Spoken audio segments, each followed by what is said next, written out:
In a small town near Florence, where cobblestone streets echoed with church bells and artists painted the sunset over the Arno River, two children grew up believing love was simple.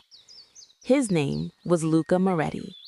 Hers was Elena Rossi. They met when they were 7, chasing pigeons in the square outside Florence Cathedral. From that day, they were inseparable. Behind Elena's grandmother's countryside home stood an old chestnut tree. Every summer, they lay beneath it, dreaming about the future. "I will become an architect," Luca would say.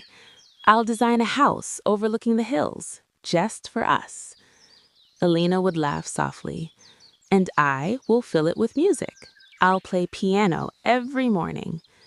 At 12 years old, they carved their initials into the bark. L+E, per sempre, forever. They believed it, but life in Europe moves with quiet ambition.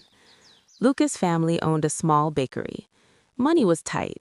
When his father became ill, Luca left school early to keep the business alive. Elena, brilliant and graceful, earned a scholarship to study finance in London. The night before she left, they stood beneath the chestnut tree. "Distance won't change us," Luca whispered. Elena kissed his cheek. "It's only for a while." But sometimes a while becomes forever. London dazzled Elena. Glass skyscrapers replaced rolling hills. Luxury dinners replaced simple village bread. She learned how the world of wealth truly worked. There, she met Adrian Keller, confident, successful, heir to a powerful investment firm based in Zurich. He offered security, stability, a future without financial fear. Meanwhile, Luca woke before sunrise every day, flour on his hands, trying to expand a bakery and keep his family afloat.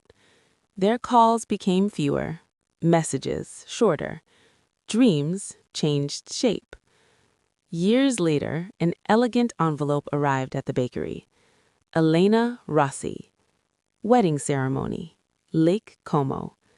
Luca read it 3 times. She was marrying Adrian at a villa overlooking Lake Como.